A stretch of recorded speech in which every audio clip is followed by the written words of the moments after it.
Mr. Speaker, will you please call the House to order? The House will come to order. In the absence of clergy, let us pause for a moment of silence.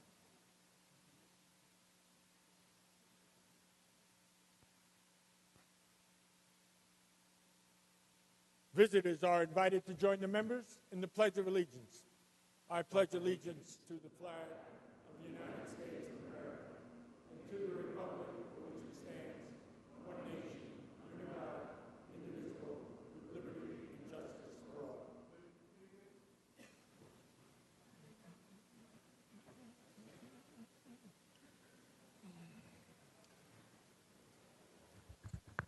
A quorum being present, the clerk will read the Journal of Tuesday, March 8th. Mr. Morelli. Yes, thank you, Mr. Speaker. I move to dispense with the further reading of the Journal of Tuesday, March 8th, and that the same stand approved. Without objection, so ordered. Mr. Morelli. Yes, sir. Thank you, Mr. Speaker. Welcome, members. Let me, before I go to the schedule of the day, just note a couple of interesting facts that have happened on this day, March 9th, in history. And these are from the Assembly's History Department. And I, again, want to encourage any members who have local notes of history to feel free to share, and we'll try to acknowledge those things. But for those who are interested, on this day in 1822, Charles M. Graham, a famous researcher, I'm sure everyone knows about Charles M. Graham, received the very first U.S. patent for artificial teeth. So there you go.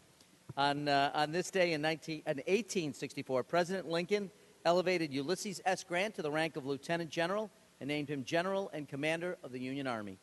And on this day in 1959, Mattel, the toy company, debuted Barbie, a Barbie doll at the American Toy Fair in New York City. And I do note that just a few weeks ago, Barbie was once again on the cover of Time magazine, so she remains a influential figure, let's say, in American contemporary life. And with that, Mr. Speaker, let me just take a moment to announce our schedule for the day. Members have on their desks a main calendar. After introductions and housekeeping, we will begin our work today by consenting items beginning with calendar number 208.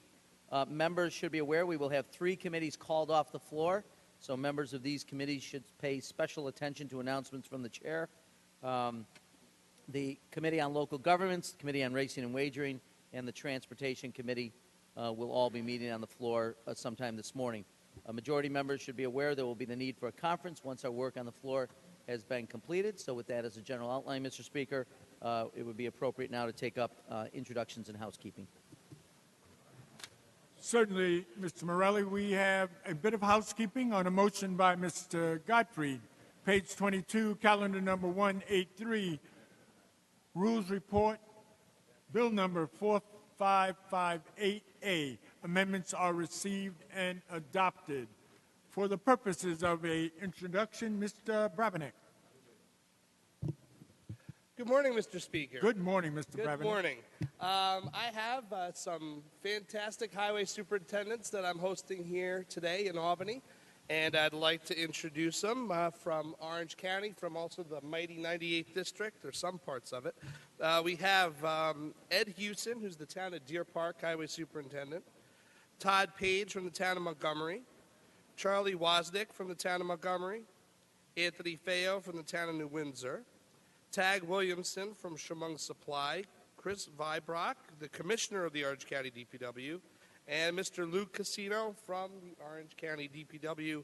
On behalf of all of my Orange County colleagues, Mr. Skoufis, Ms. Tenney, Ms. Gunther, and Mr. Scartados, please, Mr. Speaker, welcome them to the great city of Albany and to the New York State Assembly. Certainly, on behalf of Mr. Brabenec, the Orange County delegation, we welcome these superintendents from Orange County here to the New York State Assembly. We extend to you the privileges of the floor and hope that your day here in Albany will be beneficial and that it will allow us to ride smoother as we travel around the state. Thank you so very much.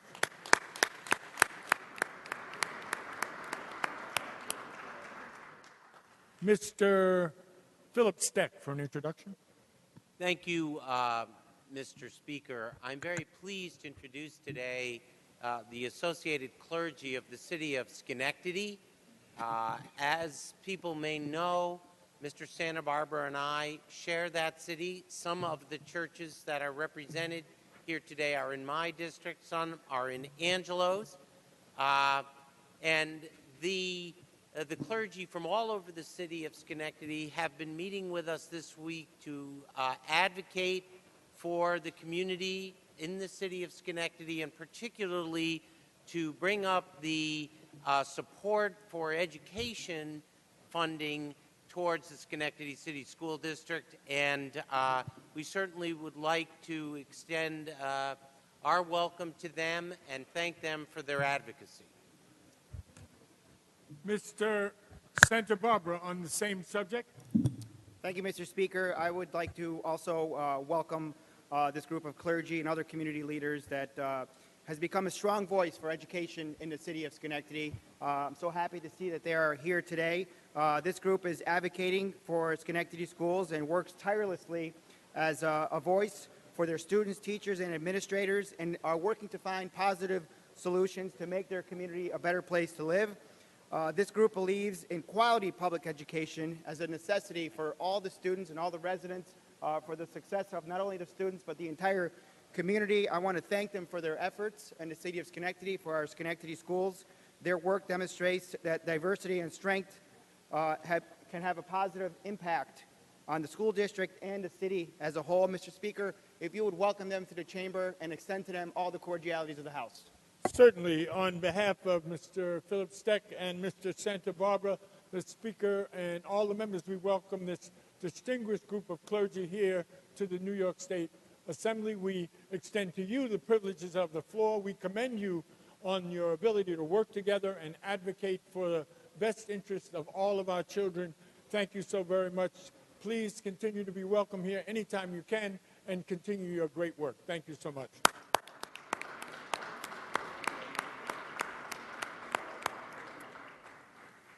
Mr. Ramos. Good morning, Mr. Speaker. I rise for the purpose of an introduction. Today I'm very proud to have three distinguished guests from Suffolk County who are here to join us. One is our Suffolk County Sheriff, Vincent DeMarco.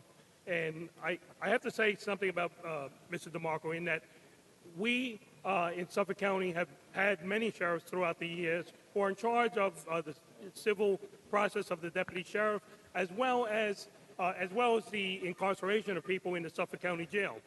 But in Vincent DeMarco, we have a sheriff who believes in progressive policies when it comes to incarceration.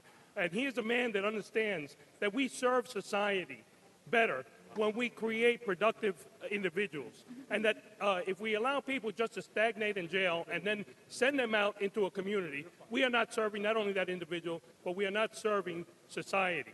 And he has reached out of the confines of the jail to be able to implement these policies and talk about and do things that actually give people a chance of converting their lives.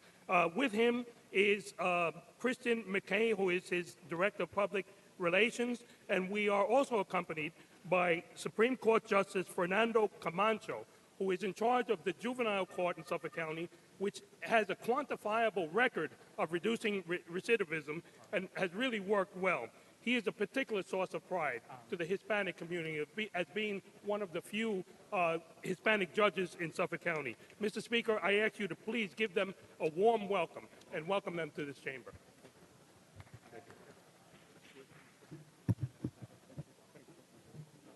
Mr. Kaminsky on the same subject. Thank you, Mr. Speaker. I want to also extend a welcome to the Honorable Judge Camacho. In 2004, when I started out as an assistant district attorney, the first judge I ever appeared before was Judge Camacho.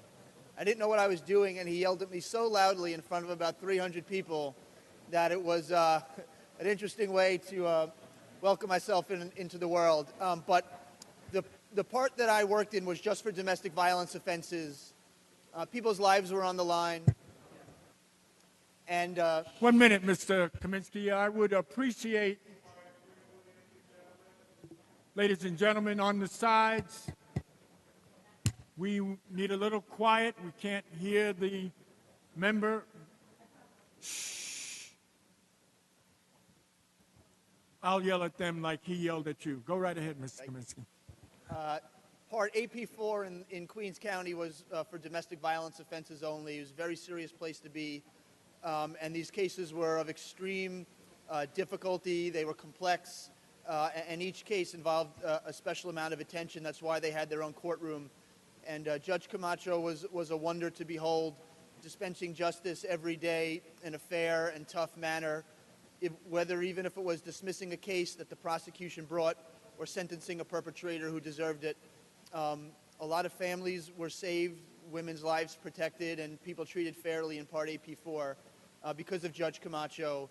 And in my personal development as a prosecutor and somebody in the justice system, he really helped show us the ropes in terms of doing what was right, not only doing what we might have thought was best at the moment. And so I'm grateful for all his hard work.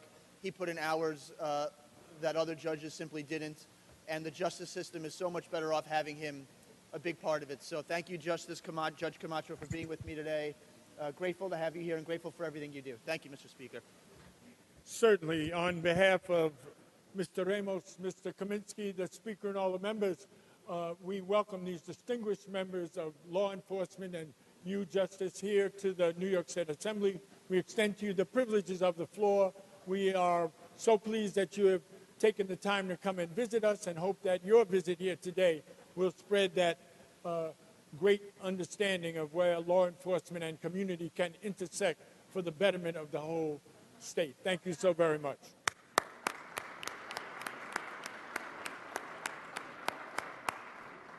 Ms. Corwin for an introduction. Thank you, Mr. Speaker.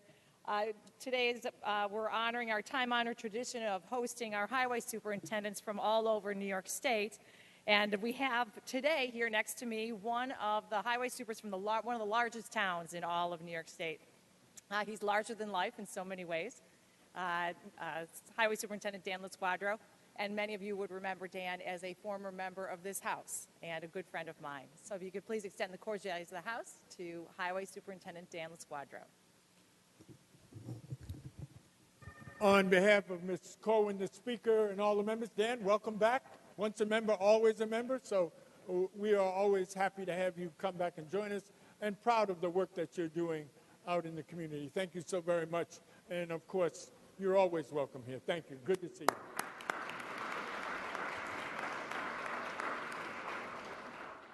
Mr. Lopez for an introduction.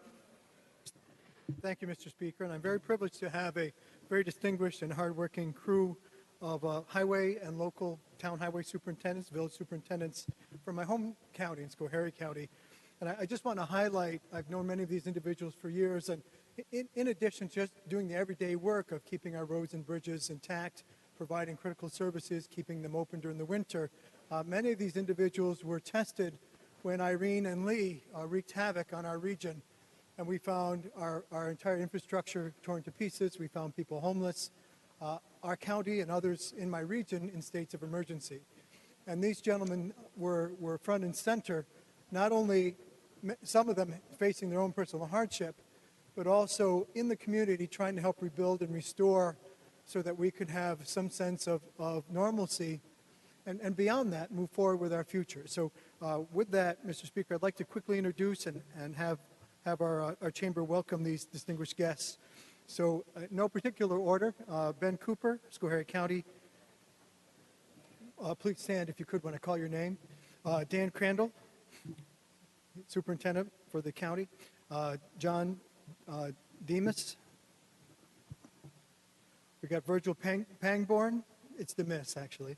Virgil Pangborn, Pat Slater. Don Van Valkenburg, town of Jefferson. Keith Alsizer from town of Richmondville. Dan Wiedemann from the town of Schoharie. Jim Dibble, town of Summit. Jim Swartout, village of Richmondville. We've got Jeff Proper from town of Wright. Jason Wayman, town of Broome. Dale Nunneman, he often does double duty with the village and the town of Middleburg. Mike Persons from Cobleskill. Dave Mattice, Blenheim. Bill Jaycox, Fulton. Joe Falsarella in Sharon. Did I get everybody? Okay, and Mr. Speaker, if you could please welcome our distinguished team of leaders and make them feel at home here in Albany. Certainly, on behalf of Mr. Lopez, the Speaker, and all the members, we also welcome you here to the New York State Assembly, and we extend to you the privileges of the floor. And let me say that your orange has brightened up the LOB considerably this morning, and certainly has made Mr. Lopez happy that you've joined him. Continue your great work. We hope your day here today will be beneficial for all of us. Thank you.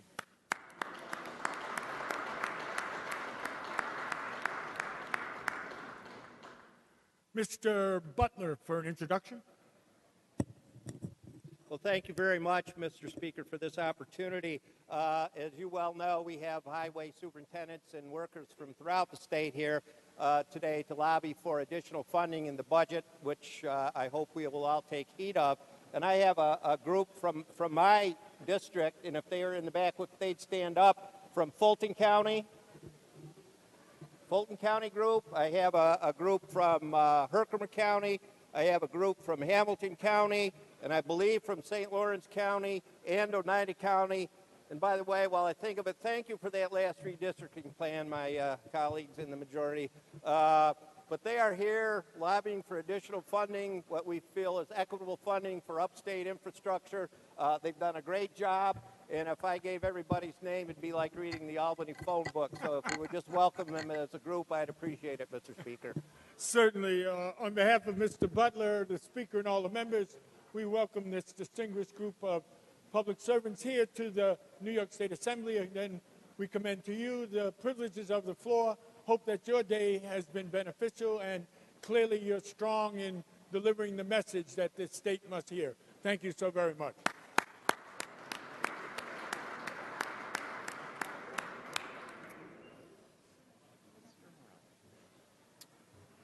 Mr. Morelli.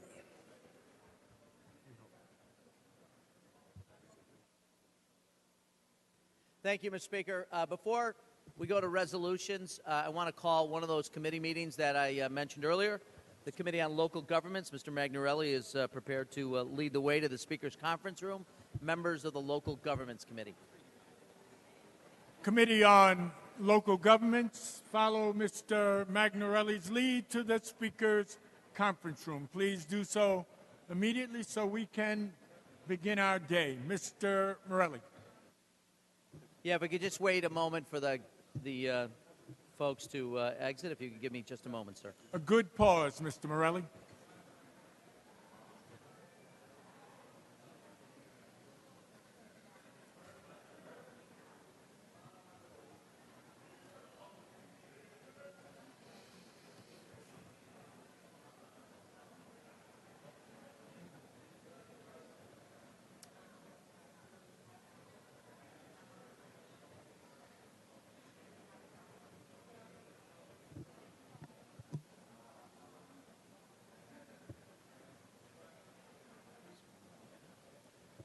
Mr. Morelli? Yes, sir. I understand Ms. Lepardo has an introduction. If we could take that up before we go to our resolutions. Certainly. Ms. Lepardo, for the purposes of an introduction. Thank you very much, Mr. Speaker. Shortly, we'll be taking up a resolution recognizing Multiple Sclerosis Awareness Week. Over 70 members have joined me in this recognition.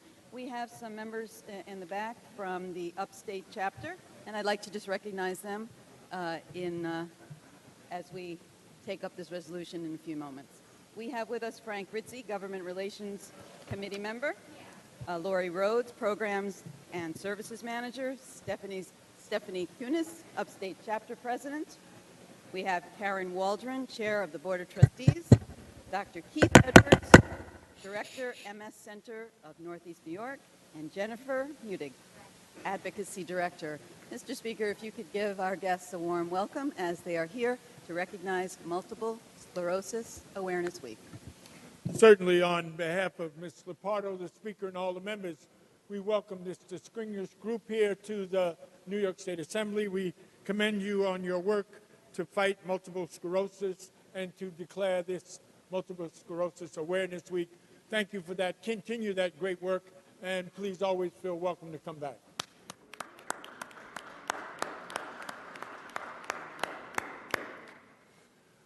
Clerk will read.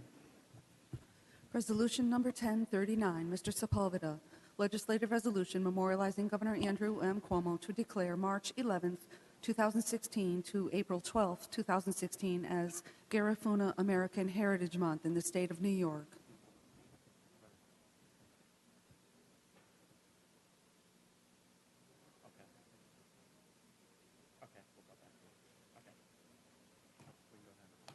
On the resolution, all those in favor signify by saying aye. Opposed, no. The resolution is adopted. Resolution number 1040, Ms. Lepardo. Legislative resolution memorializing Governor Andrew M. Cuomo to proclaim March 7th through the 13th, 2016 as Multiple Sclerosis Awareness Week in the state of New York. On the resolution, all those in favor signify by saying aye. Opposed, no. The resolution is adopted. Resolution number 1041, Mr. Skoufis. Legislative resolution memorializing Governor Andrew M. Cuomo to proclaim March 2016 as Blood Clot Awareness Month in the state of New York. Mr. Skoufis, on the resolution. Thank you, Mr. Speaker, for allowing me a moment to speak on this resolution. I am pleased that this chamber will be, in just a moment, designating March 2016 as Blood Clot Awareness Month here in the state of New York. Blood clots are a major health threat in New York State and around the country, so much so that according to the National Blood Clot Alliance, every minute someone is diagnosed with a blood clot, and every 6 minutes a blood clot takes someone's life. Blood clots do not discriminate by age, gender, ethnicity, race. They affect everyone, infants, young adults, senior citizens across New York State.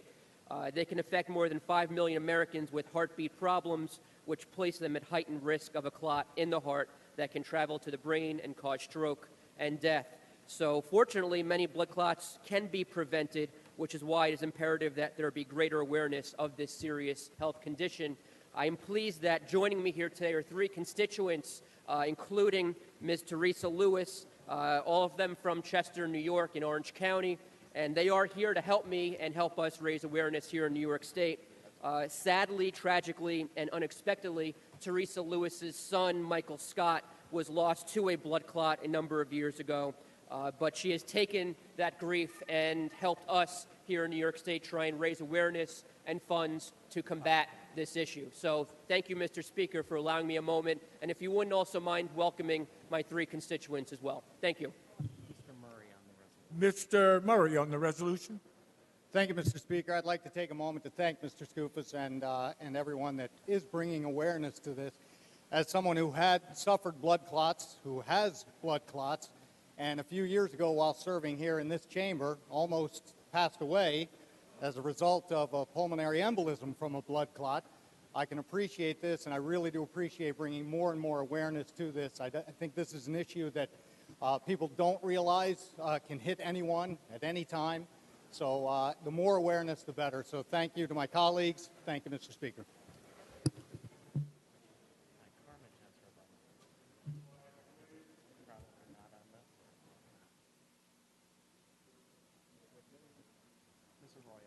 Ms. Arroyo on the same subject.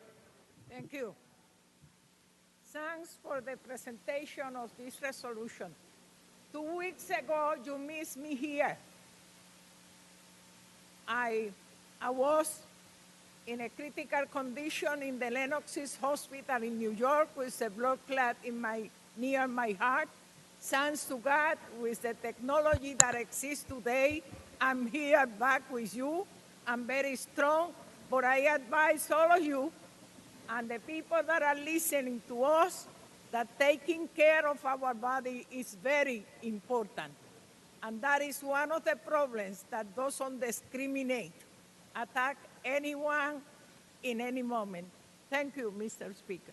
Certainly, on behalf of Mr. Skoufis, Mr. Murray, Ms. Arroyo, and myself, and the Speaker and all the members, we welcome you here to the New York State Assembly, and we thank you for turning what may be tragedy into an effort to help other people. We commend you for that. We extend to you the privileges of the floor. Thank you, and always feel free to come back. Thank you so much.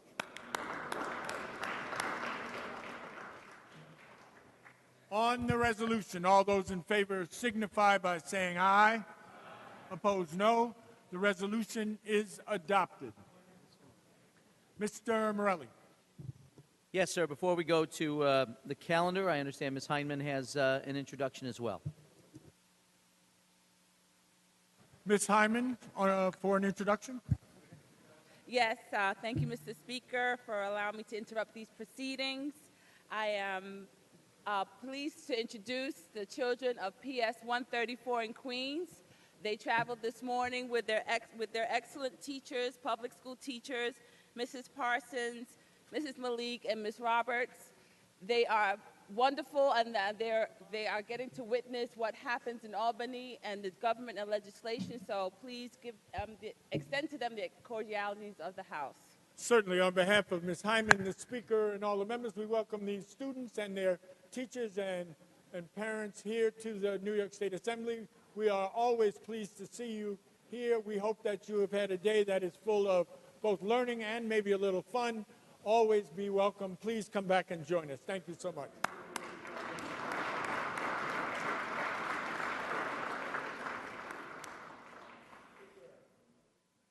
Mr. Morelli. Yes, thank you, Mr. Speaker. If we could turn our attention to page 24, I misspoke, page 24 of the main calendar. We're going to begin with calendar number 208 by Mr. Simberwitz. Clerk will read. Assembly 5354, calendar number 208, Mr. Simberwitz, an act to amend the elder law. Read the last section. This act shall take effect immediately. Clerk will record the vote. Mr. Morelli. Yes, sir. This is our first vote of the day, so members, please cast your vote if you are here in the chambers, and if you are not and can hear the sound of my voice, or members of staff can usher people here so they can participate in our first vote of the day. First vote of the day, Mr. Morelli advises those missing in action to be found. Please come to the chamber and vote.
Are there any other votes?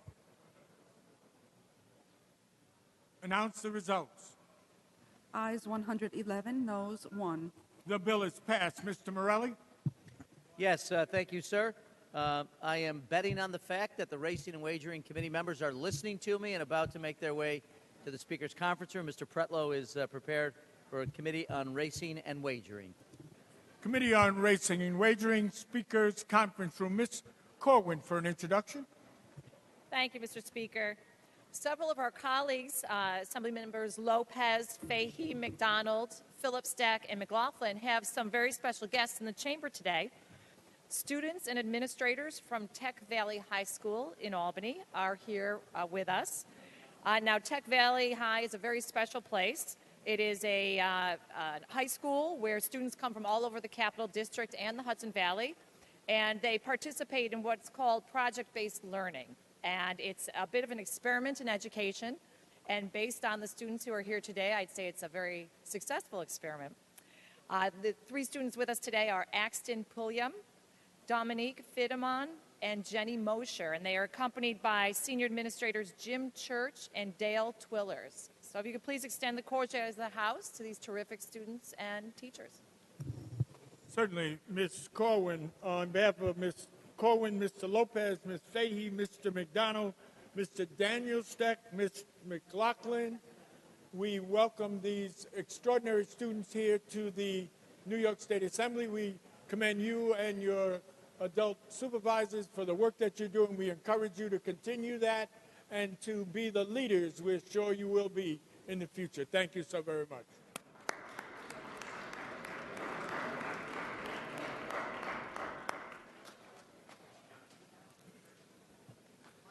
Clerk will read. Assembly 5355A, calendar number 209, Ms. Jaffe, an act authorizing the Commissioner of Education to appoint a state monitor.